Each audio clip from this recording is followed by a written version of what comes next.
This is my workstation. Natanong tayo dito kung saan ko daw nabili yung monitor. So let's do a very quick workstation update. Dahil dumating na din yung matagal ko nang hindi kasama yung Turks. Ay pasalubong ni Charles.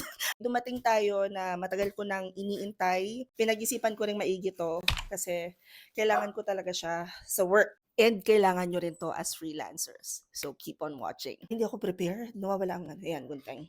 Minsan ko pa iniintay to kasi nung lumipat kami ng bahay, yung aming power generator ay ipinamigay na namin. Kasi nung nandun kami sa bilang barangay, nasa likod lang kami ng Meralco. So hindi naman kami madalas nagba-brown out.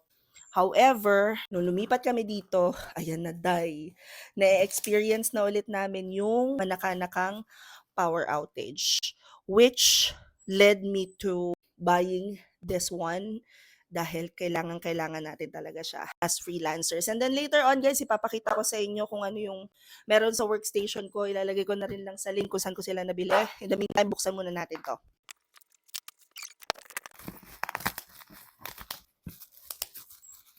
Yun, may pabubble wrap si Mayor.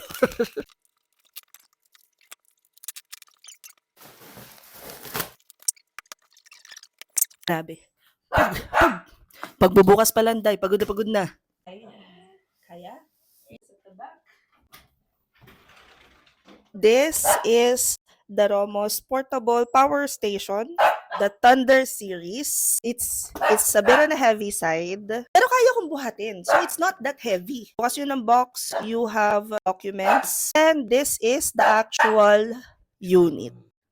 There. Super small, but it's super powerful. I'll talk more about the Romos Portable Power Station later on. But let's answer some of the most common questions I get about my workstation. So yes, this is the war room. This is my office. And this is where the magic happens. Per usual, wala na namang linis-linis to. So what you see is what you get. Everything is linked sa yellow basket. But in case na wala dyan, ilalagay ko na lang sa caption sa Facebook. Okay? On your left is yung paint by numbers na hindi ko pa natatapos. Ginagawa ko yan pagka medyo stress na ako sa work at gusto ko mag-decompress. Right next to it is yung akin namang MacBook Pro 14-inch. Sa may bandang taas naman yung lalagyan ko ng iPad ngayon. Kakadating lang yun sa mail and finally I found the perfect one to match exactly what I am looking for kasi kailangan ko to pag magla-live ako and kasyang-kasya sa ilalim nito yung pinakang microphone. Right next to it is yung mga pampaswerte section. I have my Dreamcatcher lamp, yung pampaswerte kong monitor. And every first of the month nagpo-post ako kung paano kong nire-refresh yung aking monitor. Yung horizontal ko naman na monitor, it's a 34-inch Huawei ViewMate. This one comes with the soundbar so medyo mabigat siya. And as you can see sa upper left corner niya, nakaklip naman yung aking Tofu lights which comes very handy pag magfi-film ako. Nakapatong siya dito sa pinakang monitor stand ko and in fairness, ang tibay na itong monitor stand na to sa murang halaga. I just find this monitor stand very handy kasi nandito yung mga pens ko. At dito ko rin nilalagay yung mga Beldiger planners ko at saka notebooks kasi ako yung tipo ng tao na mahilig magsulat pagka may napasok sa akin na idea. And gamit yung mga notebooks ko ngayon kasi napasok nga ulit ako sa school. Right next to my monitor stand is yung aking Logitech G735. This is part of the Aurora collection and marami na rin ako na-post na videos tungkol sa review ko